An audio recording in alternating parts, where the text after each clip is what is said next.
My husband gave my private hospital room to his pregnant mistress while I was standing in the maternity ward, bleeding through a paper gown. He told the nurse I could wait because Brianna was too fragile for stress, then looked at me like I was the embarrassment. I did not scream. I took one photo of the room assignment screen, pressed record on my phone, and finally called the father I had been too proud to call for 6 years. The first thing I saw was my married name on the wrong door. Cole, not Avery Cole, not even Mrs. Avery Cole, just Cole, printed on a white card slid into the clear plastic holder outside Suite 406, the private maternity room my doctor had reserved 2 weeks earlier because my blood pressure had been climbing and my baby had stopped moving as much. I stood in the hallway with one hand pressed under my belly and the other gripping the rail. The fluorescent lights made everything too clean, too sharp.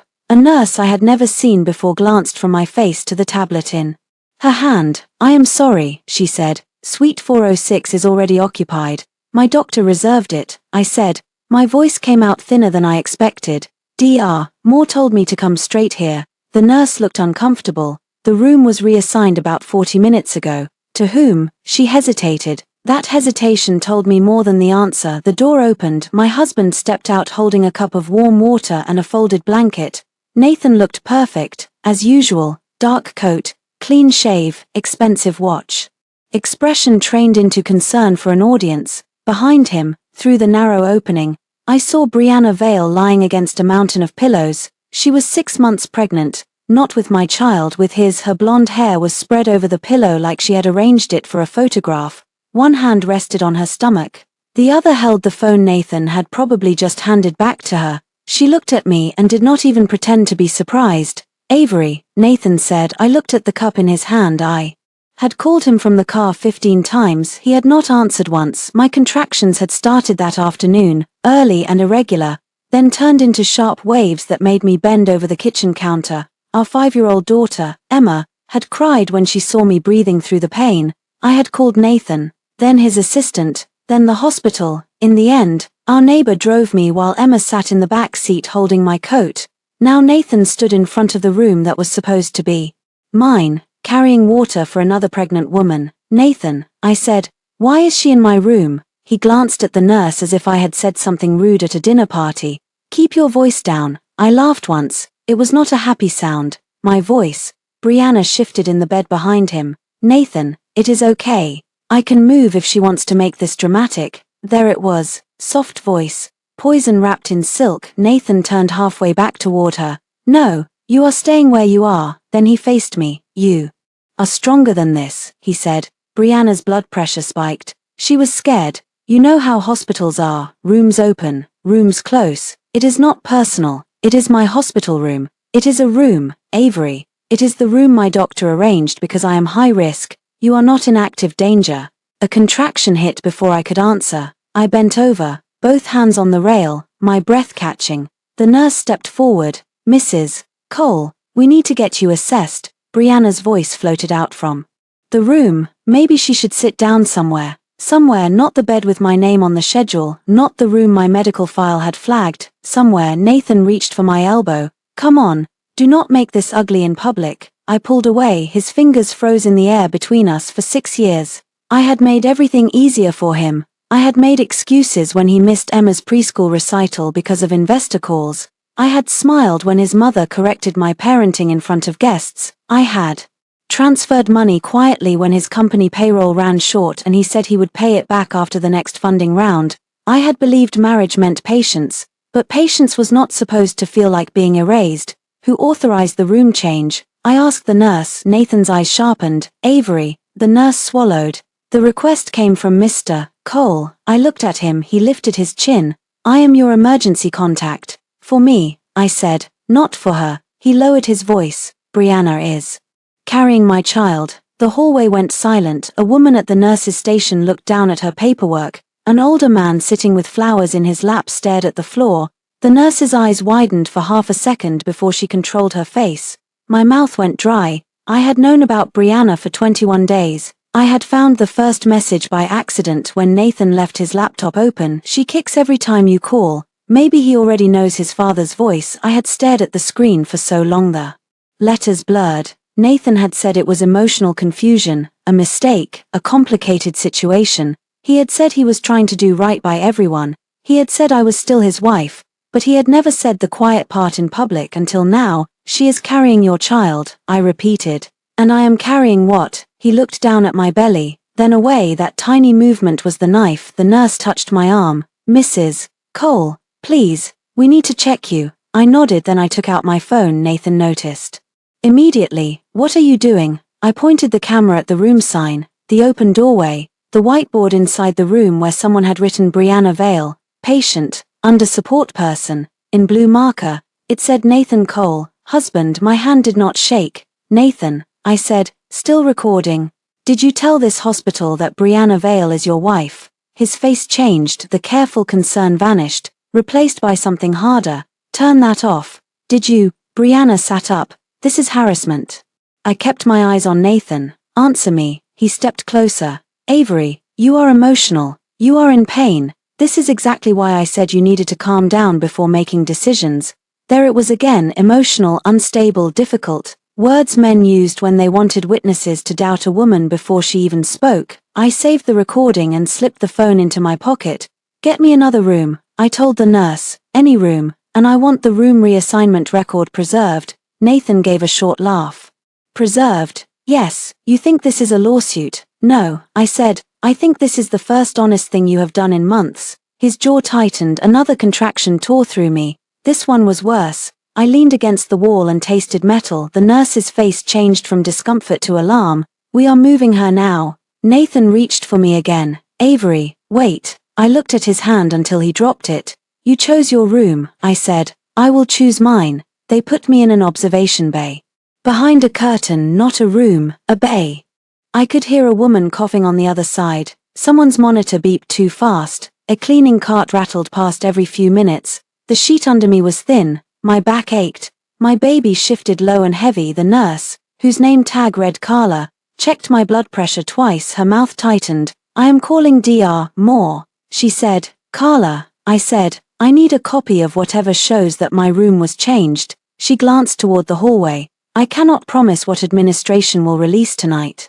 I understand, I said. Then please note in my chart that I requested preservation of the room reassignment record and the identity information attached to Suite 406. Her eyes flicked to mine. She knew exactly what I was doing. I can note that, she said quietly. Thank you. When she left, I opened my contacts and stared at the name I had not called in almost 2 years. Dad, Preston Whitlock. The last time we spoke, he had said Nathan would take everything I gave him and call it love. I had hung up on him because I was 25 and pregnant and convinced he did not understand sacrifice.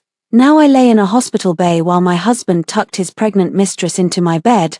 I pressed call. He answered on the second ring. For 1 second, neither of us spoke. Then his voice came through, older than I remembered and sharper than I deserved. Avery. A contraction rose again. This time I did not swallow the pain.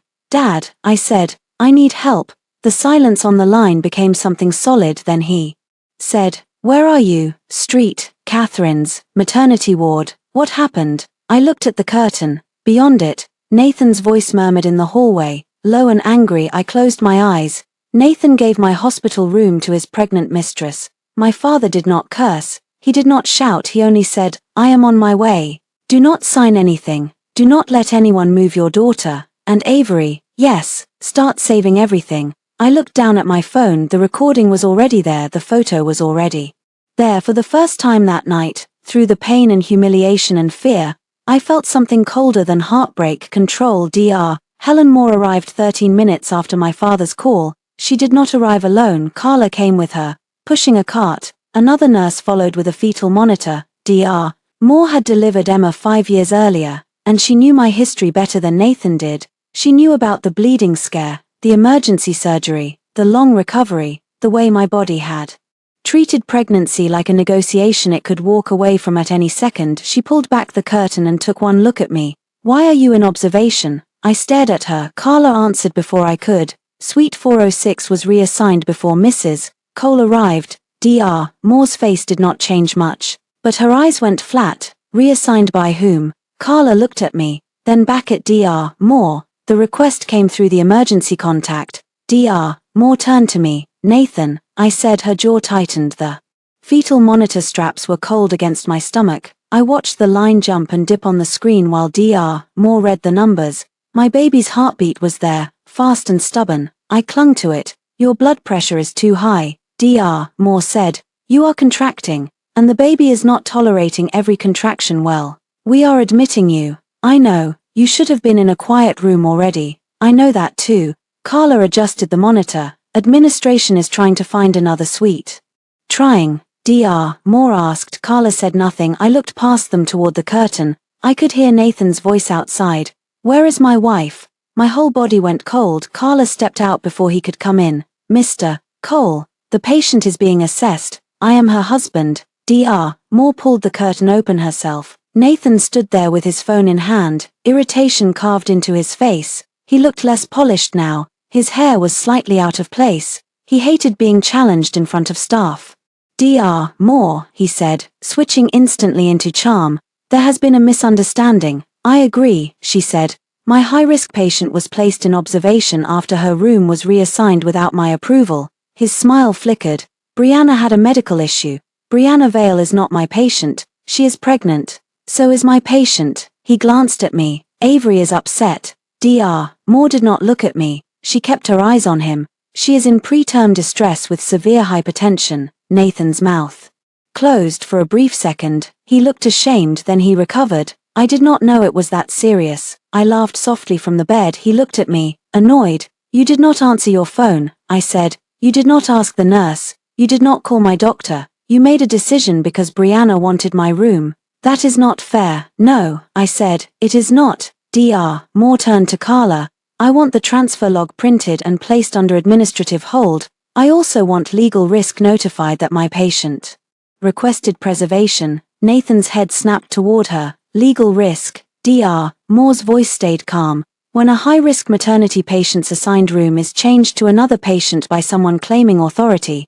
Yes, he stepped closer to the bed. Avery, tell them you are not trying to make a case out of this. I looked at him carefully. There had been a time when that tone worked. Not because it was loud. Nathan rarely shouted. He preferred disappointment. He made his disapproval feel like a room you had to clean before you could breathe again. Tell them, fix this, make me look good. I picked up my phone from the sheet. I want my full medical record, I said, including today's notes. Nathan stared at me. You cannot be serious. I am. He leaned down, lowering his voice so only I could hear. Do you really want to do this while Emma is at home asking where her mother is? My fingers tightened around the phone. There it was, Emma. He had found the only place I still bled. Where is Emma? I asked. With my mother. My heart kicked hard. I told Mrs. Alvarez to keep her at our house until I called. She was upset. Nathan said. Mom picked her up. When? He did not answer. I opened my messages. There was nothing from his mother, nothing from Nathan, nothing from the babysitter. I called our neighbor. Mrs. Alvarez, she answered quickly. Avery, are you all right? Where is Emma? There was a pause. Nathan's mother came about an hour ago. She said Nathan told her to take Emma to her house because you were going to be admitted. Did Emma want to go? She was crying. I thought you knew. I closed my eyes. Nathan stood beside the bed, watching me like a man waiting for a crack to widen. I will call you back, I told Mrs. Alvarez when I hung up. I looked at Nathan. You moved our daughter without telling me. She is with her grandmother. You moved our daughter while I was in labor. He rubbed his forehead. Avery, stop framing everything like an attack. Then stop attacking. His eyes hardened. You are not thinking clearly. The fetal monitor beeped. Dr. Moore looked at the strip, then at me. Avery, she said, I need you to breathe. I did, in through my nose, out through my mouth. Nathan used my pain as his opening. See, he said to Dr. Moore, this is why I am worried. She has been unstable since she found out about Brianna. I am concerned about postpartum depression, about the kids, about what happens after delivery. Dr. Moore looked at him for a long moment, then she said, Mr. Cole, your wife is responding to a medical emergency and a marital betrayal while you are standing in her treatment area suggesting she is mentally unstable. Leave. His face flushed. Excuse me. You heard me. I am her husband, and I am her physician. Leave, or I will have security remove you. For the first time that night, Nathan looked genuinely shocked, not guilty, not sorry, shocked that someone had drawn a line he could not step over. He turned to me. Avery, I did not look away, leave. I said. He waited, expecting me to soften. I did not. Finally, he stepped back. This is not over, he said. No, I answered, it is not. After he left, my hands started shaking. I hated that. I hated that my body still reacted after my voice stayed calm. I hated that he could walk out and leave my pulse racing, my daughter missing from my house, my baby struggling inside me, and still think of himself as the reasonable one. Carla tucked a blanket around my legs. Your father is here, she said. Quietly, my throat closed. Already, he is speaking with administration. Of course he was. Preston Whitlock never entered a building without becoming the center of gravity. I had grown up with people straightening when my father walked into rooms, hotel managers, board members, museum directors, senators at charity dinners. As a teenager, I had resented it. I wanted to be someone without his shadow. Then I married a man who loved the benefits of that shadow while pretending he was the sun. Dr. Moore squeezed my hand. We may need to deliver tonight, she said. I nodded. Can I see Emma first? Her face softened. Let us stabilize you, then we will talk. Carla returned with a printed page in a sealed sleeve. I cannot release the full file without administration, she said, but I can confirm your request has been entered into your chart, room reassignment record, identity notation, support person designation, and emergency contact authorization. Thank you. I took a photo of the request note. Then my phone buzzed. A message from Nathan's mother. Avery, we need to discuss what is best for Emma. Your condition tonight proves Nathan may need temporary primary custody until you recover. Do not make this harder than it has to be. I stared at the screen. Not shock, not grief, something else. Understanding. The hospital room was not the whole betrayal, it was the first move. My father did not knock. The curtain opened, and Preston Whitlock stepped into the observation bay like the hospital had been built around his arrival. He wore a charcoal overcoat over a dark suit, his silver hair combed back, his expression controlled in the way only truly furious people can manage. For 1 second, I was not 31, I was 15 again. Standing at the top of the stairs after crashing his favorite car into a stone planter, expecting a lecture and getting only his arms around me. His eyes found mine. Everything in his face changed. Avery, I tried to say hello. Instead, I cried, not loudly, not dramatically, just one broken breath that embarrassed me more than the blood on my gown or the thin curtain or the fact that my father was seeing the wreckage of the marriage he had warned me about. He crossed the space in 3 strides and took my hand. I am here. I know, I should have been here sooner. I shook my head. I did not call. His mouth tightened. You called tonight. That was all he said. No, I told you so. No, Nathan was always wrong for you. No, look what your pride did. Just I am here. For a moment, that nearly undid me. Then a contraction hit so hard I curled forward. My father's hand tightened around mine. Dr. Moore moved immediately. She is progressing. Dr. Moore said. We need to move her to delivery. Then move her, my father said. We are preparing a room. His eyes shifted to Carla. Not Suite 406. Carla looked nervous. Suite 406 is occupied. My father's voice dropped. By whom? No one answered. I did. Brianna Vale. His gaze returned to me. Nathan's mistress, I said. She is pregnant. For 3 seconds, my father was completely still. Then he released my hand, turned toward the hallway, and said, Where is administration? Carla pointed before she could stop herself. Dad, I said. He looked back. Do not make this about money. His eyes softened, but his voice stayed firm. This is about medical safety, fraud, and my daughter being denied care by a man who had no authority to give away what her physician ordered. I want records.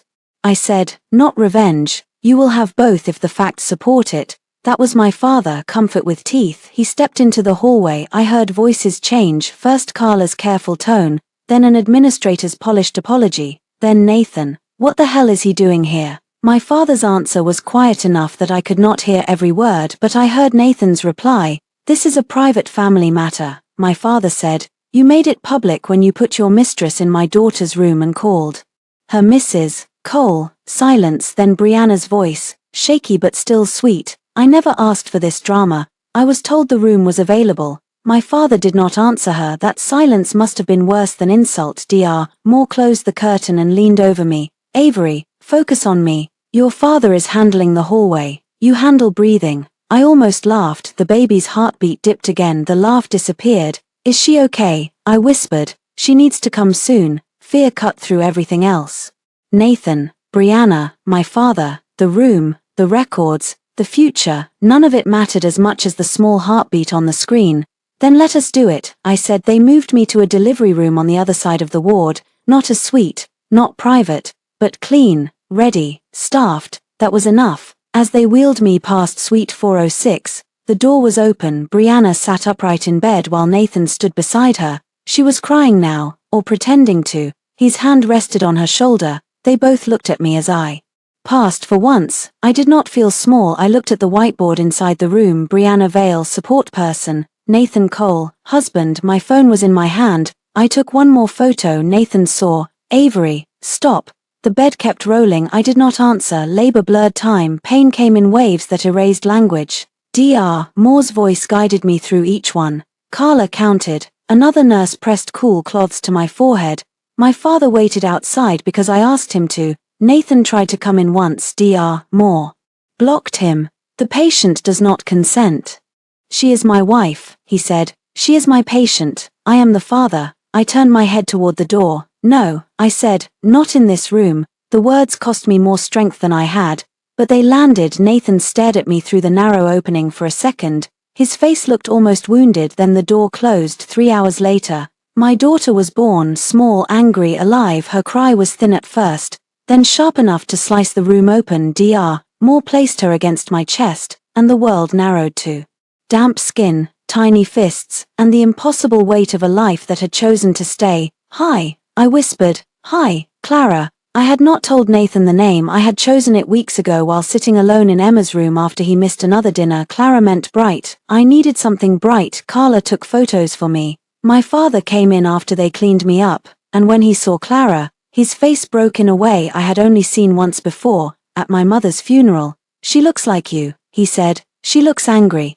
Also like you. I smiled despite everything. Then his phone buzzed. His face changed as he read the screen. What is it? I asked. He hesitated. Tell me. Emma is at Nathan's mother's house. My driver confirmed the address. She is safe. My breath loosened. But, he continued, Nathan's mother just contacted a family attorney. She is asking about emergency temporary custody based on your medical condition. The room went silent. Clara slept against me, unaware that the adults around her were already building a battlefield. I closed my eyes. 6 years ago, I had signed marriage papers in a garden while Nathan promised to protect me. Tonight, while I delivered our daughter, his mother was preparing to take our first child. My father sat beside the bed. Avery, listen to me carefully. I can bring in counsel tonight. I can make calls. I can make sure Emma is returned. But every decision has to come from you, not from me. I looked down at Clara, then at the hospital bracelet around my wrist. Then at the phone on the table, full of photos, recordings, messages, and proof. What do I do first? I asked. He handed me his phone. You call Mara Jensen. The name hit me like a memory. Mara had been my father's family attorney for years. She had drafted my trust documents, the prenuptial agreement Nathan had resented, the medical directive he had once joked made him feel like a guest in his own marriage. I had not spoken to her since the wedding. My father dialed. Mara answered after one ring. Avery, she said, I was hoping you would never need me this way. So was I. Tell me what happened. I told her, not emotionally, not beautifully, fact by fact. Room reassigned. Mistress admitted as wife. Husband absent. Child moved without consent. Mother-in-law texting about custody. Medical distress. Birth. Mara did not interrupt once. When I finished, she said, do not sign anything. Do not communicate with Nathan except in writing. Ask the hospital for all records through formal request. We will file for emergency custody protection before noon. Can they take Emma tonight? Not if we move faster. My father looked at me. I nodded. Mara continued. Avery, one more thing. Did Nathan ever have access to Emma's education trust or medical authorization through your family office? Yes, I said. Limited access, for school payments and insurance coordination. Then we revoke it tonight. My father took the phone, already drafting it. He said. I looked at him. He met my eyes. I am not cutting him out because I am angry, he said. I am cutting off every tool he can use to make himself look like the stable parent while he destabilizes you. Clara stirred against my chest. I held her closer. For the first time since the hallway, I breathed without shaking. Nathan had given away my room. He had not realized how many doors he had opened. Nathan came to my postpartum room the next morning with flowers, white roses, the same flowers he sent when he forgot our anniversary 3 years in a row. He stood in the doorway, holding them like a shield. His eyes moved to Clara first, sleeping in the clear bassinet beside my bed, then to me. You named her without me. I looked up from my phone. You left the delivery room before she was born. I was not allowed in. You were not wanted in. His mouth tightened. Behind him, his mother appeared with a leather folder pressed to her chest.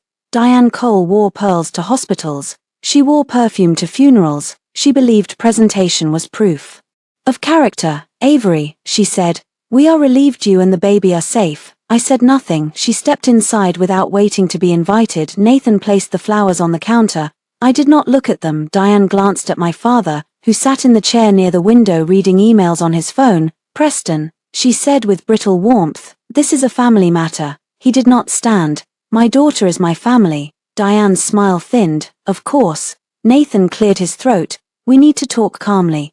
I agree, I said. Text me. He frowned. What? My lawyer advised me not to discuss custody, medical decisions, or finances verbally. Diane gave a soft laugh. Lawyer, Avery, you just had a baby. This is exactly what concerns us. You are reacting from exhaustion. I turned my head toward her. Where is Emma? She is with me. I asked where. At my house, eating breakfast, watching cartoons. Perfectly fine. You picked her up without my consent while I was in labor. Nathan consented.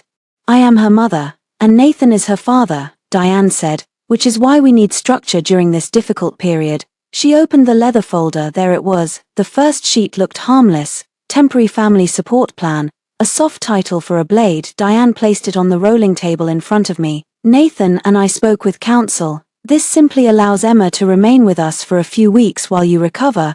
It also allows Nathan to make school and medical decisions until you are cleared. Emotionally and physically, my father stopped scrolling. Nathan shifted. He had the decency to look uncomfortable. I picked up the document. The first page was full of gentle language, support, recovery, stability. The second page was sharper. Temporary primary residential placement with Nathan Cole. Medical decision authorization, educational decision authorization, expanded visitation for paternal grandmother, newborn care coordination to be determined after pediatric review. My eyes moved slowly over the lines. They were trying to take Emma now and leave Clara open for later. You brought this to me less than 12 hours after I gave birth, I said. Diane's expression did not change. Because waiting creates confusion. No, I said. Waiting creates a chance for me to read it. Nathan stepped forward. Avery, nobody is taking the girls from you. Then why does this document give you primary residential placement? Temporary. Temporary is how permanent starts when someone is too weak to fight. His face flushed. Diane clicked her tongue. That kind of language is exactly what worries us. You are hostile. You are not seeing the bigger picture. I picked up my phone and photographed every page. Diane reached for the papers. Do not do that. My father stood. She froze. He did not raise his voice. Remove your hand. Diane pulled back slowly. Nathan looked at him. You are making this worse. No, my father said. You did that when you abandoned your wife in a maternity ward and moved her child without informing her. Nathan's eyes flashed. I did not abandon her. Dr. Moore appeared in the doorway like she had been summoned by the lie. Yes, she said. You did. Everyone turned. She walked in holding my chart. Mrs. Cole was admitted under distress. She was placed in observation because her assigned room had been reassigned. Her blood pressure was dangerously elevated. The baby showed signs of distress. You were asked to leave after making statements about her mental stability while she was in active medical crisis. Nathan looked at the floor. Diane smiled tightly. Doctor, with respect, you are not a family court judge. No, Dr. Moore said. I am a physician, and my notes will reflect the medical facts. Diane's face went pale. I almost admired Dr. Moore in that moment, not because she saved me, but because she refused to let them rewrite me while I was still in the bed. My phone buzzed. Mara, do not sign. I am filing now. Need photo of Diane's document. Also send mother-in-law text. From last night I sent everything. Nathan watched me. Are you really going to war with me? I looked at Clara, then back at him. You brought papers to my hospital bed. I am trying to protect our children. No, you are trying to protect your access to them before the truth about you becomes official. He stared at me like he did not recognize me. Maybe he did not. For years, he had known the version of me who softened my words so he would not feel accused, the version who said, "I understand," when he disappointed Emma, the version who stayed quiet when Diane called my father's money dirty leverage while asking me to cover Nathan's loan. That woman had gone into labor in the hallway. She had not come back. Diane gathered the papers, but I had already photographed them. "You will regret making this ugly," she said. I smiled then, just a little. "I regret making it quiet." Nathan flinched after they left. My father sat back down for once. He looked tired. "I should have fought harder before. You married him," he said. "You did, not enough." I would not have listened. He looked at me carefully. "Will you listen now?" I nodded. A nurse brought Clara back from a check, her tiny face scrunched in protest, her fists waving like she was already offended by the world. I lifted her against me, then my phone rang. "Mara again. The emergency filing is submitted," she said. "We are requesting immediate return of Emma, temporary sole medical and educational decision-making to you, and supervised access for Nathan pending hearing." My breath caught. How fast? Given the facts, possibly today. Across the room, my father's phone lit up. He read the message, then he looked at me. "Nathan's limited access to Emma's trust and school account is revoked." The words landed softly, but their impact shook the room. For years, Nathan had played father with resources he did not build, stability he did not provide, and a wife he thought would never stop covering the cracks. Now the cover was gone. Emma came back to me at 4:17 that afternoon, not because Diane had a change of heart, because Mara sent the emergency order to her attorney. My father sent a driver with a copy, and Diane understood that refusing would turn her from meddling grandmother into a woman violating a court directive. Emma ran into my hospital room wearing mismatched socks and clutching the stuffed rabbit she only used when she was scared. "Mommy." I held out one arm. She climbed carefully onto the bed, trying not to touch the feline, trying to be brave in the way children should never have to be brave. "Did the baby come out?" "Yes," I whispered into her hair. "Your sister is here. Is she okay?" "She is okay. Are you okay?" I closed my eyes. "I am now." Emma pulled back and looked toward the door. "Grandma said you needed quiet and I should not bother you." "You never bother me," she said. Daddy was making a new plan. My father looked at Mara, who had arrived 10 minutes earlier with a laptop bag and a face that made weak men nervous. Mara asked gently, "What kind of plan?" Emma shrugged. "A family plan. Grandma said sometimes mommies need help when they get sad." There it was again, the story they wanted to build. Sad mommy, unstable mommy, better with daddy. I kissed Emma's forehead. "Sometimes grown-ups say things because they want control," I said. "You did nothing wrong." She nodded, but she did not understand. I hated Nathan for that more than the room. A room was walls and a bed. Emma was a child, learning that love could be rearranged without warning. I left the hospital 2 days later. Nathan texted constantly. "Can we talk? You are punishing me." I made one mistake in a stressful moment. Brianna had no one. "Do not let your father poison this." I answered only once. "All communication regarding children, custody, finances, or divorce should go through counsel." He responded with a single line, "You will destroy our family over a hospital room." I stared at it for a long time, then I typed back, "No, you destroyed our family when you decided I was the one who could be moved." I went home without him. My father's driver took me, Emma, Clara, and a nurse my father insisted on hiring for the first week. I did not argue. Pride had already cost me enough. The house looked unchanged from the outside. White brick, black shutters, a porch swing Nathan had promised to fix and never touched. Inside, the air smelled wrong, floral, sweet, Brianna's perfume. I stopped in the entryway. Emma ran toward her room. The nurse took Clara's carrier into the living room. My father stayed behind me, silent. On the console table sat a gift bag from a boutique baby store, blue tissue paper. I did not have a son. I opened it. Inside was a tiny navy sweater with a card, "For our boy. Daddy already loves you." My father inhaled slowly. I placed the card on the table and photographed it. Then I walked upstairs. The master bedroom door was half open. Brianna had been there, not living there, not fully, but testing the shape of my absence. A silk scarf on my vanity, a tube of lipstick near my mirror, a prenatal vitamin bottle on Nathan's nightstand. In the drawer where I kept Emma's baby bracelets, I found ultrasound photos. Brianna Vale, 24 weeks, male fetus. I sat on the edge of the bed, not because I was weak, because if I kept standing, I might tear the room apart and give Nathan the unstable woman he wanted. My father appeared in the doorway. I can have someone pack this room. No, I said, I need to see it. He understood. I opened Nathan's nightstand. Receipts, a hotel key sleeve, a folded printout from a family law website, factors courts consider in custody determinations. My hands went cold. Under it was a handwritten note. Avery is emotional but not dangerous. Need documented incidents. Brianna can testify instability. Mom says postpartum angle strongest. For a moment, the room tilted, not because I was surprised, because seeing cruelty in handwriting always feels worse. A person has to pause to write, they have to choose each word. I photographed every page. Then I called Mara. Send me everything. She said I did. Downstairs. Emma laughed at something the nurse said. Clara made a small hungry sound. Life kept needing me. That helped. I changed the locks that evening. Nathan arrived 20 minutes after the locksmith left. He rang the bell once, then again, then pounded. Avery. I stood on the other side of the door with my phone recording. What do you want? This is my house. It is titled in my trust. Silence. Then, lower. Open the door. No, you cannot keep me from my children. The emergency order says you can see Emma only through supervised exchange until the hearing. That order is temporary. So was your custody paper. He hit the door with his palm. Emma appeared at the top of the stairs. I raised one finger to my lips. She froze, frightened. That was enough. I opened the video doorbell app and saved the clip. Then I called the police non-emergency line. Nathan must have heard my voice, because his tone changed instantly.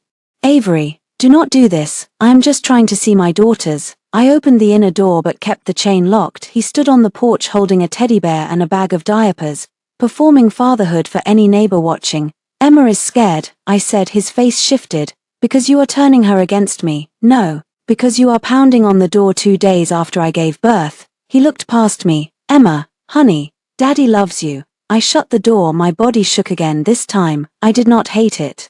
Shaking meant I was still standing after the fear passed through me. Behind me, Emma whispered, is Daddy mad at us? I turned around and knelt slowly, careful of the pain. No, sweetheart, I said. Daddy is mad because Mommy said no, is no bad. I pulled her into my arms. No, I said, no is a safe word. That night, after both girls slept, I sat at the kitchen table with Mara on video call and my father beside me. We built the custody file, hospital records, room reassignment, false wife notation, Diane's text, temporary custody document, Nathan's family law note, doorbell footage, Emma's statement about grandma, Brianna's items in my bedroom. Every piece was a brick. For 6 years, I had built Nathan a home. Now I was building a wall. The invitation came from Diane, not Nathan. Avery, this has gone too far. We should sit down as adults for Emma's sake. Sunday dinner. No lawyers. No drama. No lawyers. No drama. People only ask you to leave lawyers behind when they plan to use shame instead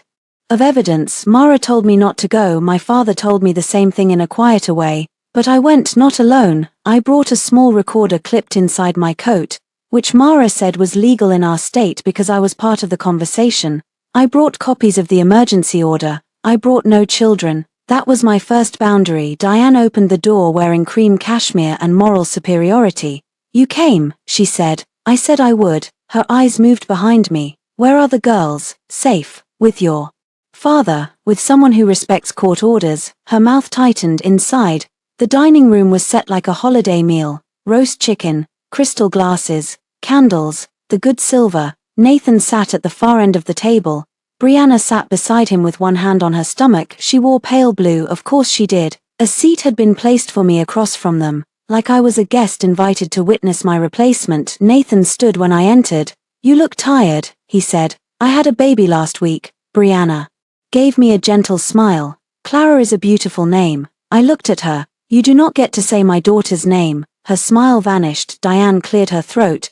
This is exactly the hostility I am talking about. I sat down. Nathan remained standing for a moment, then lowered himself slowly. Diane began before the food was passed. Avery, nobody denies mistakes were made. I almost admired the phrase mistakes were made. By whom? No one. To whom? Apparently no one. The hospital situation was unfortunate, Diane continued, but Brianna was frightened. Nathan was trying to help, and you escalated. I placed my phone face down beside my plate. Escalated how? You brought your father into a private marriage. Nathan brought his mistress into my maternity room. Brianna flinched as if I had slapped her. Nathan leaned forward. Stop calling her that. What should I call a pregnant woman having your child while you are married to me? His face reddened. Diane lifted one hand. This is not productive. No, I said, but it is accurate. Brianna's voice trembled. I never wanted to hurt you. I turned to her. You lay in my hospital bed while I labored behind a curtain. I did not know it was that bad. You heard me in the hallway. Her eyes filled with tears. Nathan put his hand over hers. The gesture was automatic. That hurt more than I expected, not because I wanted his hand, because it reminded me how many years I had begged for tenderness he gave away without effort. Diane saw my face and mistook pain for weakness. We have to think of the children, she said. Emma needs stability. Clara needs a calm environment. Brianna's baby will be their brother. We cannot erase that. Who is trying to erase him? You refuse to acknowledge reality. I acknowledge it perfectly. Nathan impregnated another woman, moved our child without my consent, tried to take custody while I was in a hospital bed, and now wants me to accept his affair as a blended family. Nathan slammed his hand on the table. Enough. The silverware jumped. I did not. He lowered his voice. You have no idea what I have been under. The company, investors, your father's constant pressure, your coldness after Emma was born, my coldness. You disappeared into motherhood. I was raising your daughter. You shut me out. You missed her first steps because you were in Miami with Brianna. His eyes widened. Brianna turned toward him. Diane's face tightened. Avery, wild accusations do not help. I opened my folder. I have the hotel receipt. Nathan looked at the folder like it was a weapon.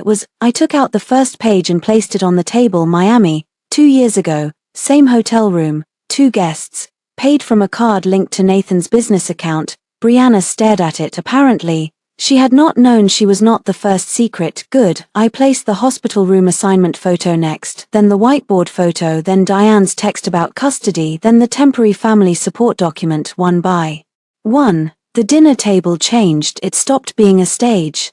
It became evidence. Diane's lips parted. Nathan looked at the pages and then at me. You brought documents to dinner. You brought my replacement. Brianna pushed back her chair. I am not a replacement. No, I said. You are a participant. She stood. Nathan told me your marriage was over. I looked at Nathan. He did not meet her eyes. He told me you were only together for Emma. Brianna said. Her voice rose. He said you had separate rooms. We conceived Clara 7 months ago, I said. Brianna went pale. The room went so quiet I could hear the candle flame crackle. Nathan whispered, Avery. I smiled without warmth. That is the problem with lies. Nathan, you told each of us a version that made you look trapped and noble, but timelines are rude. They do not care how charming you are. Diane stood. This conversation is over. No, I said, it is finally starting. I took out the emergency order and slid it across the table. Nathan has supervised visitation until the hearing. He is not allowed to remove Emma from my care. He is not authorized to make medical or educational decisions. He is not allowed to come to my home without written coordination through counsel. Nathan grabbed the paper. His eyes moved fast, then stopped. His voice dropped. What did your father do? I leaned back. My father did not give your mistress my room. My father did not call Brianna your wife on a hospital chart. My father did not draft papers to take my daughter while I was recovering from childbirth. Nathan's face hardened. He cut off my access to Emma's trust. Yes, that was for her expenses. No, that was for your image. You have no right. I have every right to protect my children from a man who used them as leverage. Brianna began to cry for real now. Diane looked at her with irritation instead of sympathy. That told me everything about how conditional her kindness was. I stood. I came tonight because I wanted you all to understand something. I am not confused. I am not unstable. I am not negotiating my place in a family that already tried to remove me. Nathan stood too. If you walk out, Avery, there is no going back. I looked at him. For 6 years. That sentence would have terrified me tonight. It sounded like a gift. Good, I said. I walked out before dessert. Behind me, Brianna said. Nathan, what else did you lie about? I closed the door on his silence. Mara called it building a story the court could trust. Judges do not rule on heartbreak, she said. They rule on patterns. So we built the pattern. Monday morning, I sat in Mara's office with Clara asleep in a carrier at my feet and Emma coloring in the conference room beside my father's assistant. The city moved below the windows. Bright and indifferent, Mara spread the documents across the table. Hospital incident, she said. She placed the room reassignment record first. It had arrived through formal request, requested by Nathan Cole. Reason, support person request for patient comfort. Patient moved into suite. Brianna Vale, support person listed. Nathan Cole, relationship, spouse. My stomach tightened every time I saw the word spouse. A lie reduced to a checkbox. Medical distress. Mara continued. Dr. Moore's letter was next. Clear, clinical, impossible to dismiss. Patient presented in active contractions with elevated blood pressure. Assigned room unavailable due to unauthorized reassignment. Husband minimized patient's condition and made statements questioning mental stability during acute care. Mara tapped the line with one manicured nail. This matters, because he called me unstable, because he did it in a medical setting while you were vulnerable. It supports our argument that he was trying to create a narrative. Then came Diane's text, then the temporary support plan, then the custody note from Nathan's nightstand. Mara read the handwritten line aloud. Need documented incidents. Postpartum angle strongest. Hearing it in her voice made it uglier. My father sat across from me, silent. His anger had become very quiet over the last few days. That worried me more than shouting would have. Next, Mara said, parenting history. This part hurt in a different way, not explosive, slow. We pulled daycare records, preschool sign-in sheets, pediatric appointments, dental visits, speech therapy evaluations from the year Emma had trouble with consonants. My name appeared again and again. Avery Cole, Avery Cole, Avery Cole. Nathan appeared twice, once for a school holiday show where he arrived late, once for a pickup he delegated to his assistant. Mara added bank records, tuition paid from my personal account, pediatric bills paid from my trust distribution, childcare paid by me, groceries, insurance gaps, birthday parties, summer camp deposits. Me. It should have made me proud. Instead, I felt hollow, not because I had done it, because Nathan had stood beside me at parties accepting compliments for being such a devoted father while I quietly held the entire structure up. Mara looked at me. This is not about punishing him for earning less or doing less. It is about showing who actually provided stability. I know, do you? I looked up, her expression softened. Avery, women often feel guilty proving what they did because they were taught doing it quietly made it love. I swallowed. It did feel like love, maybe it was, she said. But his willingness to exploit it is not. That stayed with me. After the meeting, we went to Emma's preschool. Ms. Taylor, her teacher, met us in a small office that smelled like crayons and crackers. She looked nervous when Mara explained we needed a statement. I do not want to be involved in a divorce, Ms. Taylor said. I understand, I said, but Emma may be involved whether we want that or not. Her face softened. She folded her hands. Emma talks about you constantly. She says Mommy packs her lunch. Mommy reads the dragon book. Mommy knows how to fix the yellow shoes. She mentions her father sometimes, mostly that he is busy.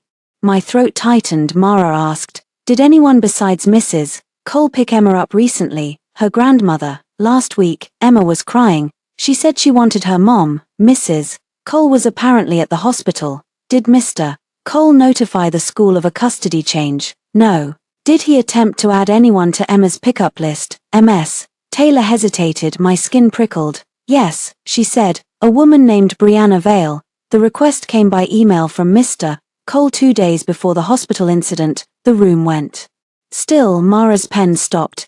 Do you have that email? Ms. Taylor nodded. I sat there, hearing blood rush in my ears. 2 days before the hospital, before the room, before Clara's birth, before Nathan could pretend he reacted to an emergency. He had tried to add his pregnant mistress to my daughter's pickup list. Mara's voice was calm. We will need a copy. Ms. Taylor printed it. There was Nathan's message. Please add Brianna Vale as authorized pickup for Emma Cole. She is family. My hands curled into fists under the table. Mara glanced at me.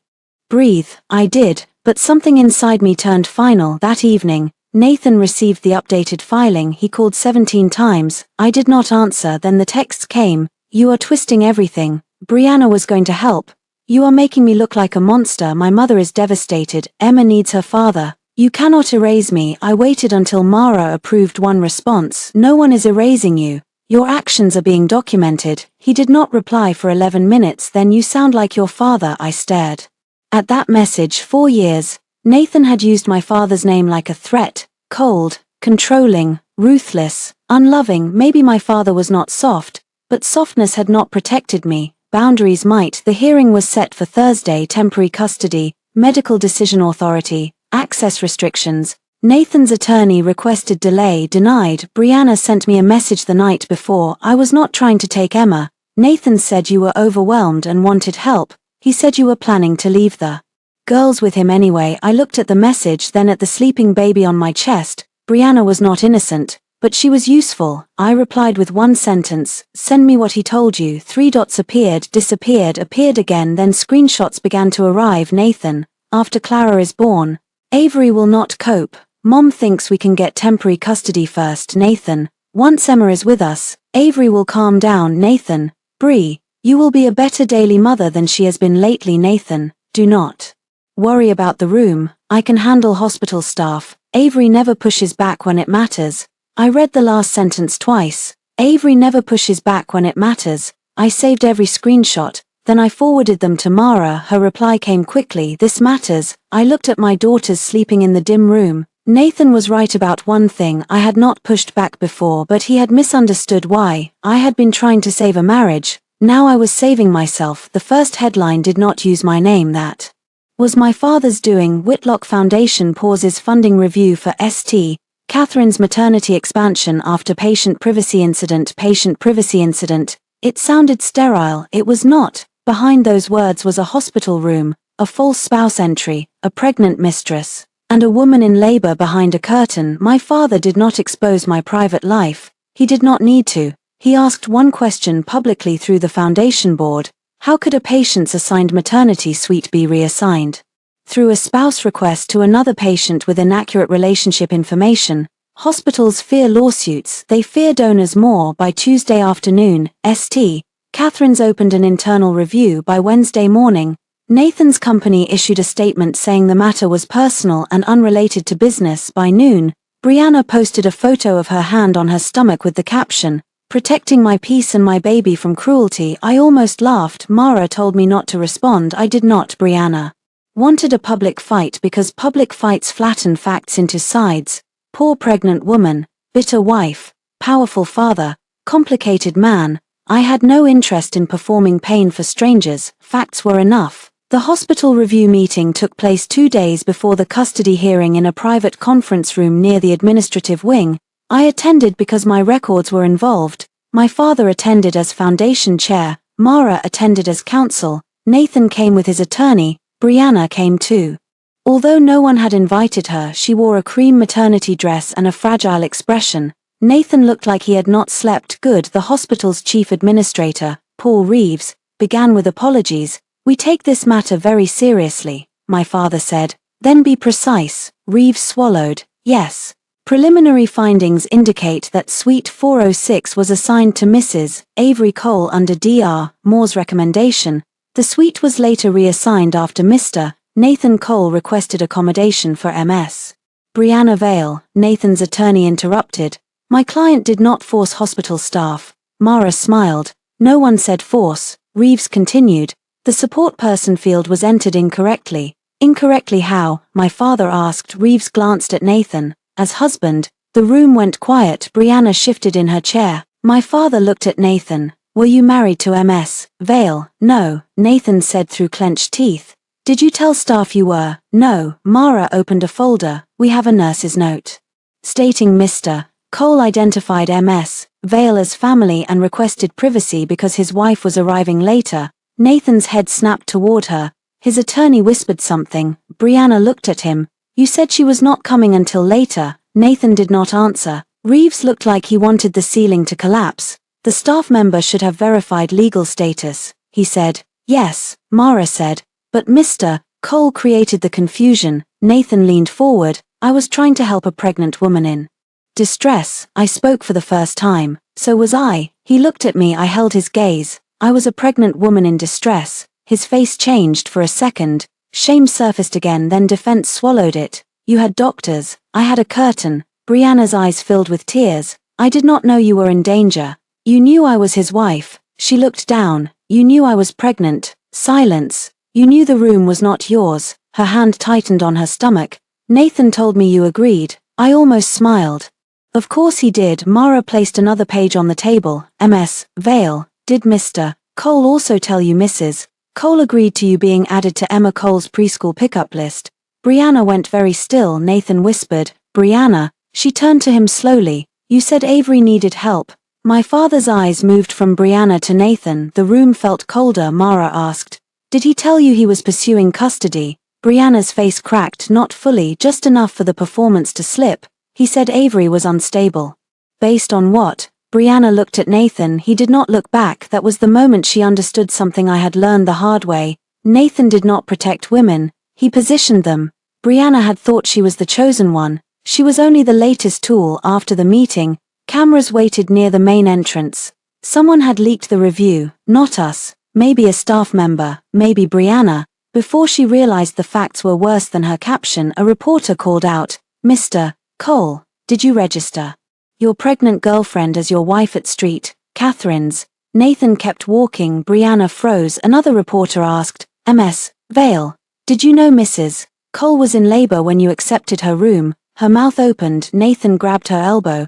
Do not answer. She pulled away. That tiny movement was the beginning of another collapse. My father guided me toward the side exit. Nathan is going to blame everyone else, he said. I know. Brianna may turn. She already is. As if summoned, my phone buzzed. A message from Brianna. Meet me, alone. Mara saw it and shook her head. No, I typed back. Anything you want to say can go through my lawyer. 3 minutes later, Brianna sent a voice memo. Her voice trembled, but not from fragility this time. He told me you were going to lose custody anyway. He said your father would rather pay you off than let scandal touch the family. He said once he had Emma and the baby, you would agree to anything because you could not stand being alone. I played it twice. Mara's eyes sharpened. My father looked like stone. Then another message arrived. He promised me the room because he said you needed to learn you were not the only mother in his life anymore. I stared at those words until they stopped hurting and started burning. Not the only mother. He had turned my childbirth into a ranking. I forwarded everything to Mara. That night, Nathan came to my gate. He did not pound this time. He stood under the security light, looking up at the camera. I know you can hear me, he said. I watched from the living room while Clara slept in my arms and Emma built a tower with blocks on the rug. Nathan's voice cracked. This is getting out of control. Call me, please. Emma looked up. Is Daddy sad? I turned off the audio. Yes, I said. But his feelings are not your job. She nodded and went back to her blocks on the screen. Nathan remained at the gate. For once, he was the one outside the room. Nathan asked to meet at a supervised visitation center, not for the children, for me. Mara said no. I said yes, not because I missed him, because I wanted to hear what a man like Nathan said when charms stopped working and consequences began.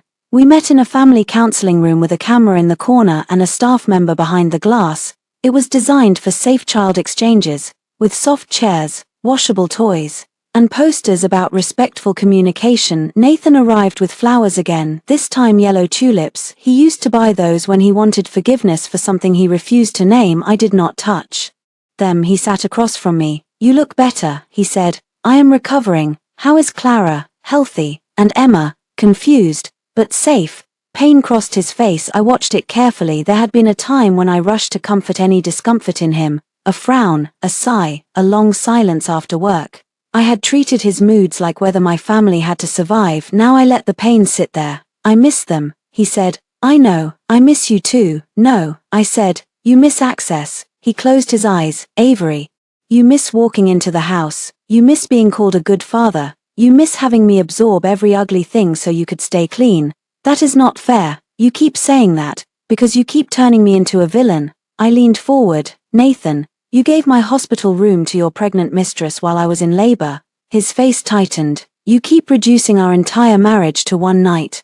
One night revealed the marriage. He looked away for a while. Neither of us spoke. Then he said, quieter. I panicked. I waited. Brianna's pregnancy was not planned. Neither was your affair. He flinched. I felt trapped. By your wife and child. By everyone needing something from me. I laughed softly. He looked offended. You think that is funny? No, I think it is familiar. Everyone needed something from me too. Emma needed breakfast. Clara needed a safe birth. Your company needed money. Your mother needed status. You needed patience. Brianna needed a room. His eyes flicked down. And somehow, I continued, when everyone needed something, I became the person expected to move. He rubbed his hands over his face. I made mistakes. You made choices. I never wanted to lose my daughters. Then why did you build a custody case against me? His head snapped up. I did not. I opened my folder and slid a copy of his handwritten note across the table. He went still. Need documented incidents. Postpartum angle strongest. His face drained. Where did you get that? Our bedroom. He swallowed. My mother wrote part of that. Your handwriting is on it. I was scared. Of what? You leaving. So your solution was to take the children first. He did not answer. That silence was the closest thing to honesty he had offered. I took out the divorce agreement. His eyes dropped to the title. No. Yes. Avery. Please. You wanted papers in my hospital room. I am returning the courtesy. He pushed back from the table. You cannot just end 6 years like this. You ended them.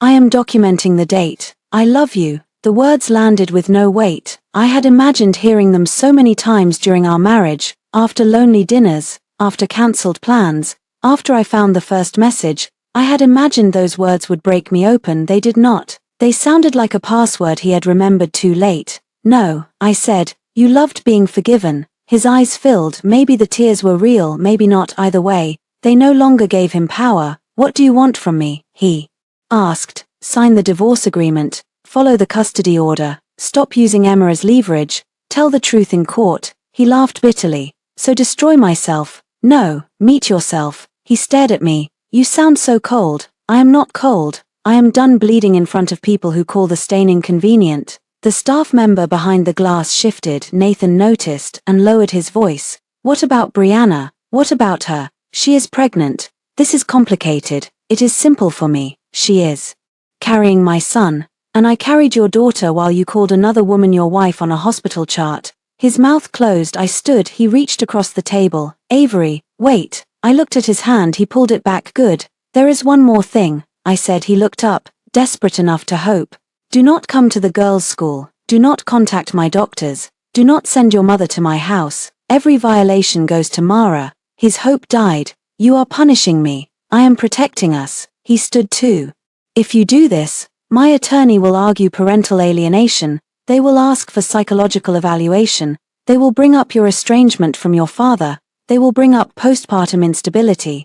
There he was, the man under the apology. I nodded slowly. Thank you. For what? For saying it on camera. His eyes jumped to the corner. The little black dome blinked red. I picked up my bag. See you in court. He looked suddenly younger, almost boyish, as if consequences had stripped the polish from him. Avery, he whispered, I did not think you would actually leave. I paused at the door. That was your mistake. Family court smelled like paper, coffee, and fear. Nathan sat on the opposite side of the courtroom in a navy suit, his attorney beside him. Diane sat behind him, pearls in place, lips pressed thin.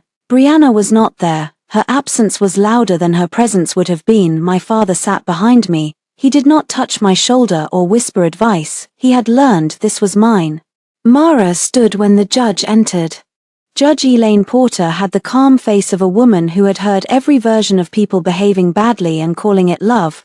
We were there for temporary custody, medical decision authority, and restrictions pending divorce. Temporary, but temporary could decide the shape of safety. Nathan's attorney spoke first. He painted a picture: a concerned father, a high-stress birth, a wife under emotional strain, a powerful father interfering, a misunderstanding at a hospital, a grandmother stepping in to help. He did not mention the room until the judge asked, and the reassignment of the maternity suite.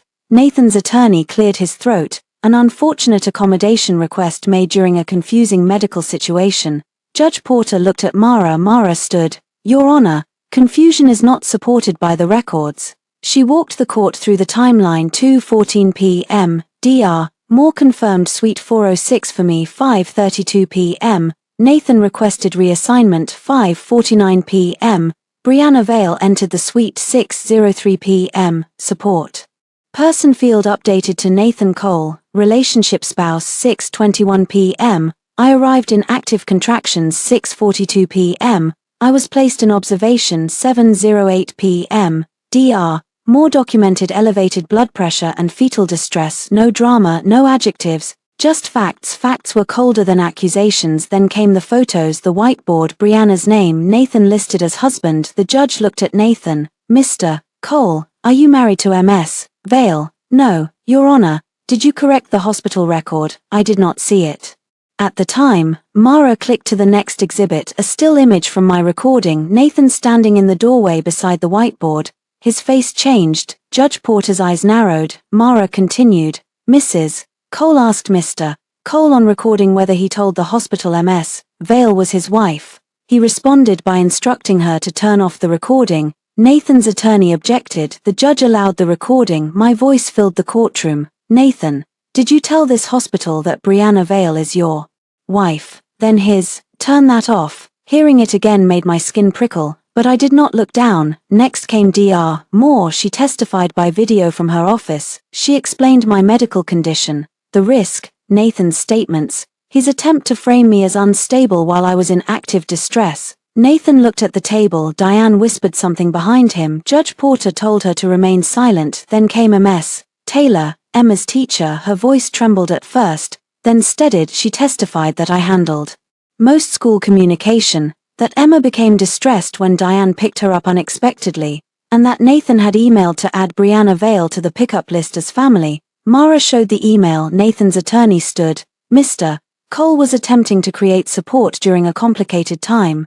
Judge Porter looked at Nathan. Was Ms. Vale the child's family at that time? Nathan hesitated. The judge's pen stopped moving. He said, she was becoming part of my family. A sound moved through the courtroom, not loud, but enough. My chest tightened. Mara looked at me once, then continued. She submitted Diane's text, the temporary custody document, Nathan's handwritten note, Brianna's voice memo. The judge listened without expression. Then Nathan testified. He was good. I will give him that. He spoke softly about being overwhelmed, about loving Emma, about worrying for my mental health, about my father's influence, about wanting the children to know their sibling. He called Brianna's pregnancy a painful mistake and Clara's birth the best day of my life. That was when my control almost broke. The best day of his life. He had spent it in another woman's room. Mara rose for cross-examination. Mr. Cole, were you present when Clara Cole was born? No. Why not? I was not allowed in.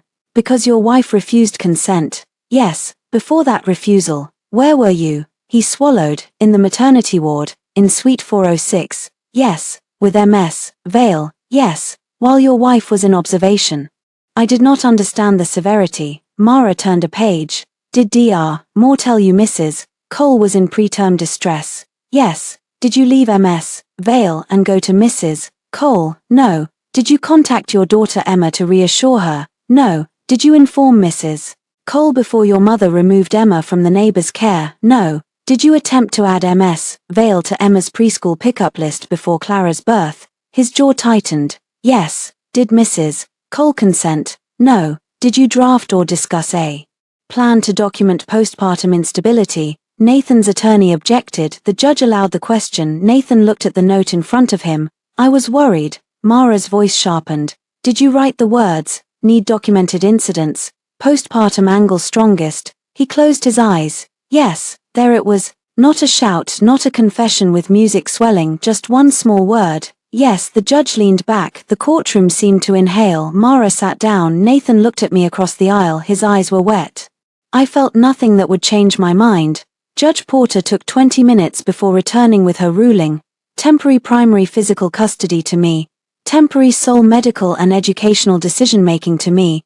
Nathan to have supervised visitation twice weekly pending further evaluation. No unauthorized contact at school, home, or medical facilities. Diane not permitted to pick up or contact the children without my written consent. The court ordered a custody evaluation and warned Nathan that any attempt to portray medical distress as mental instability without evidence would be viewed seriously. Nathan's face went gray. Diane made a small sound behind him. My father exhaled once. Mara touched my arm, but I kept my eyes on the judge because the most important part came last. Mr. Cole.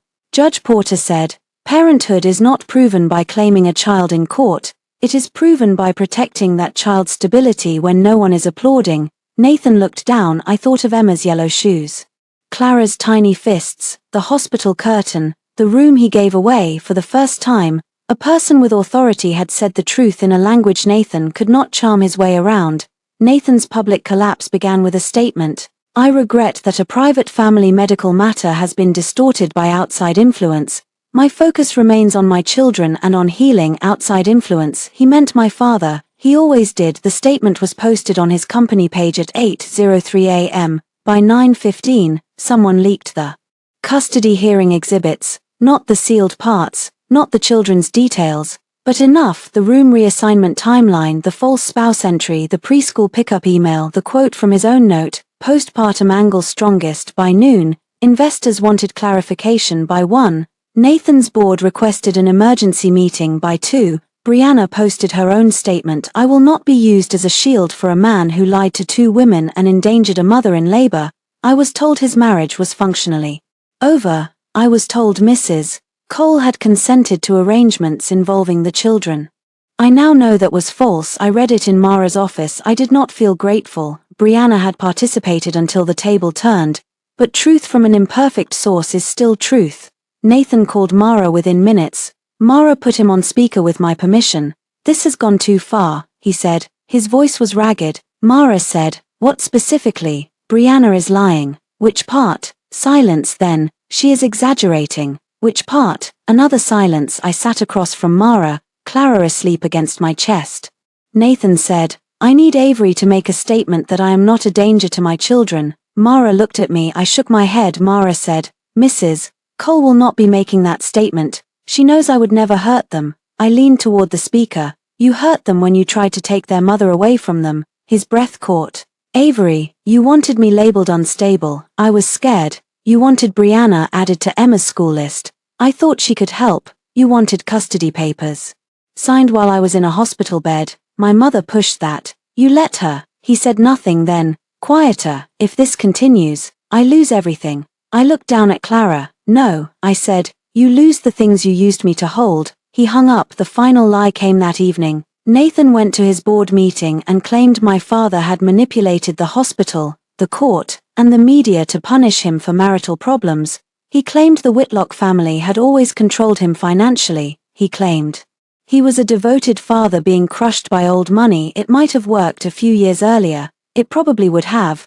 But my father had not built an empire by leaving doors unlocked. Every major investment from the Whitlock side had been documented. Every transfer to Nathan's company had terms. Every personal loan I had made from my trust had records. Every time Nathan had represented himself as independent while using my family's backing, there was an email, a signature, a thank you note. My father released nothing publicly. He simply sent the board a packet, private, precise, devastating, proof that Nathan had used Whitlock introductions to obtain funding, proof that he had failed to disclose personal legal risk during a financing round, proof that he had listed my trust-backed marital home as a personal asset in a lender conversation without authorization. By midnight, Nathan was placed on leave from his own company pending review. He came to my house the next morning, not the gate, the courthouse exchange center, where he was allowed to see Emma for 2 supervised hours. I watched from behind the observation glass as he sat on a carpeted floor while Emma built a puzzle.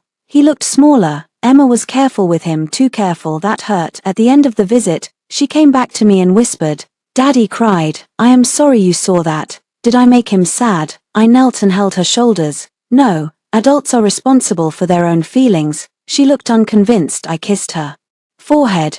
"We can love people and still not carry what belongs to them." She nodded slowly. When I stood, Nathan was watching us. For once, he did not approach. Maybe the supervisor had told him not to. Maybe he had finally learned a boundary. Either way, it was too late to matter. The divorce moved faster after that. Nathan's attorney requested mediation. Mara agreed because courts liked reasonable people, not because we intended to soften. We met in a neutral office with beige walls and bad coffee. Nathan looked exhausted. Diane did not attend. Brianna did not attend. It was just us, our lawyers, and the ruins. The mediator began with property. The house was mine through the trust. Nathan's company shares tied to Whitlock investments were subject to review. Joint accounts would be divided according to documented contribution. My personal trust remained separate. Child support would be calculated based on his income, not his self-pity. Custody remained the hardest point. Nathan wanted unsupervised Weekends, I said no. He wanted joint medical authority, I said no. He wanted to introduce Brianna and the new baby after birth as soon as possible, I said, not without therapist guidance and court approval. His face twisted. You cannot keep my children from their brother. I am not. I am keeping them from chaos. He leaned back, eyes red. Do you hate me that much? I looked at the man I had loved, really looked, the familiar hands, the tired mouth, the eyes that once made me feel chosen. No, I said, that is the strange part. I do not hate you enough to stay tied to you. He blinked. I just want peace more than I want you punished. For some reason, that hurt him worse. The final agreement took weeks. Nathan fought, then retreated, then fought again. Brianna gave birth to a boy in another hospital, under her own name. Diane tried once to send gifts to Emma through school and received a warning letter from Mara. My life became smaller and steadier. Bottles, school runs, lawyer calls, night feedings, therapy for Emma, physical recovery, quiet dinners with my father, who was learning how to ask before fixing. One evening, he came over with soup and stood awkwardly in my kitchen. I do not know how to be useful without taking over, he said. I smiled. Soup is useful. He looked relieved. We ate while Emma told him a long story about a dragon who needed boundaries. My father listened like it was a board presentation. After the girls slept, he found me on the porch. I am proud of you, he said.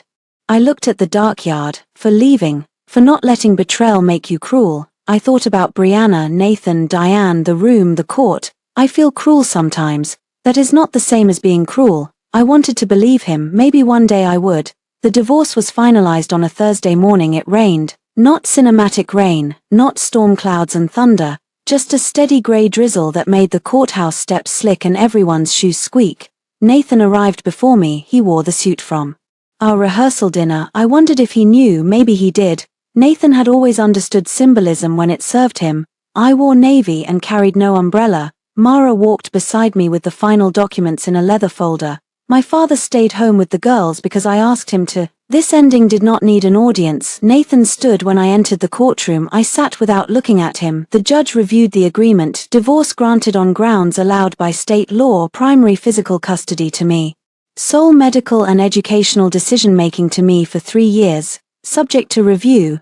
Nathan received supervised visitation with a path to expanded access only after completing parenting counseling, complying with all court orders, and demonstrating consistent child-centered behavior. No contact through school, no unauthorized medical access, no disparagement of either parent in front of the children, child support ordered, property divided, my trust protected, the marital home confirmed as separate property. The words were dry, the meaning was not. Nathan's attorney asked if both parties understood. I said yes. Nathan hesitated, then he said yes too. The judge signed just like that. 6 years ended in ink. Afterward, Nathan waited for me in the hallway. Mara paused, silently asking. I nodded. She stepped a few feet away but stayed close enough to hear. Nathan looked at me for a long time. You are really gone, he said. Yes, I keep thinking about that night. So do I. His eyes filled. I should have given you the room. I looked at him. He still did not understand. It was never about the room. His brow furrowed. The room was just the first place you made the truth impossible to ignore. He swallowed. I loved you, Avery, maybe. That answer broke something in his face, not because it was angry, because it was fair. I do not know what happens now, he said. You become the kind of father the girls can safely know. And you, I live. He gave a small, painful laugh. That simple, no, but that clear. He looked like he wanted to touch me. He did not. That was the kindest thing he had done in months. I left the courthouse without turning back. 2 weeks later, I returned to Street Catherine's, not as a patient, as a donor. My father had asked if I wanted the Whitlock Foundation to cut ties with the hospital completely. I had thought about it. I had thought about the curtain, the hallway, the room sign, the way Carla's hands shook when she tried to help within a system that could be bent by a confident man with the right last name. No. I said, I want a patient advocacy fund. So we built one, not a wing named after me, not a plaque about resilience, a real program. Emergency patient advocates available 24 hours a day, mandatory verification for support person and spouse designations, automatic physician approval required before high-risk maternity room reassignment, legal resource packets for patients pressured to sign family or custody documents during hospitalization, training for staff on coercive control during medical Events, my father funded it, I designed it, Dr. Moore joined the advisory board, Carla became the first nursing liaison. The opening was small, no press, just staff, a few foundation people, and me standing in a renovated consultation room down the hall from suite 406. I had not entered that suite again, I did not need to. The room I chose was different, it had soft chairs, warm light, a locked file cabinet, and a phone that connected directly to an advocate. On the wall was one sentence,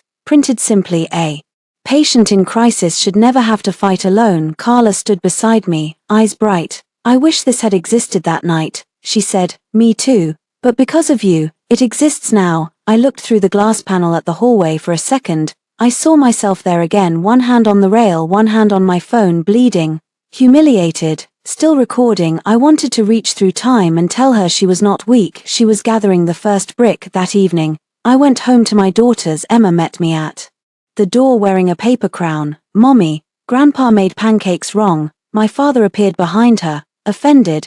"They were abstract. They were burned," Emma said. Clara slept in the baby swing, one fist raised like a tiny judge. The house smelled like maple syrup and smoke. I laughed so hard I had to hold the doorframe. Later, after dinner, Emma asked if Daddy was coming this weekend. "Yes," I said, "for his visit." "Will you be there, nearby? Will he take me away?" I set down the towel I was folding and sat beside her. "No, the grown-ups made rules. You are safe." She leaned into me. "Are you sad?" "Sometimes, because of Daddy, sometimes because of what happened, but not because I chose to leave." She thought about that, then she said, "I like our house now." I looked around, the same walls, different air. "I do too." That night, after both girls were asleep, I opened the small box where I had put my wedding ring. I had taken it off in the hospital after Clara was born. For weeks, I could not decide what to do with it. Selling it felt too dramatic, keeping it felt too heavy. In the end, I placed it in an envelope with a note, "Not for Nathan, for myself. You were not foolish for loving him. You were brave for leaving when love became a place where you disappeared." I sealed the envelope and put it in the back of my closet. Then I went to Clara's room. She was awake, staring at nothing with the serious expression of a newborn who had already seen too much. I lifted her gently. "You missed the worst of it," I whispered. She blinked. "You arrived in the middle, but you did not cause it. Remember that." She yawned. I held her by the window while rain tapped softly against the glass. Months later, Nathan's visits became steadier, not warmer, not healed, just steadier. He completed the first parenting course. He stopped sending emotional messages. He learned to confirm schedules through the app. Diane remained restricted after trying to tell Emma that Mommy had broken the family. Brianna moved out of the apartment Nathan had leased for her before her son was 3 months old. She filed for child support. Nathan fought that too. Some men do not learn from losing one home, they simply look for a smaller person to blame. I did not follow their story closely. That was another freedom. I no longer needed to know every detail of Nathan's life to understand my own. In spring, Emma's school held a family day. She drew a picture with 4 people, me, herself, Clara, Grandpa, then she added Nathan at the edge of the page, holding a balloon. "Daddy visits," she explained. I waited for pain. It came, but softly. "Children make room in ways adults do not always deserve. That is a good drawing," I said. "Families can be different shapes," she told me, repeating something her therapist had said. "Yes," I said, "they can." She looked up. "Ours is safe shape." I had to turn away for a second. Safe shape, that was all I had wanted. Not revenge, not headlines, not a ruined man begging in a hallway. I had wanted a shape where my daughters could breathe. The final custody review happened 1 year after the hospital night. Nathan received slightly expanded supervised visitation, still no joint decision-making. The judge noted progress but also noted the severity of the original conduct. Diane remained excluded from unsupervised contact. Medical and educational authority stayed with me outside court.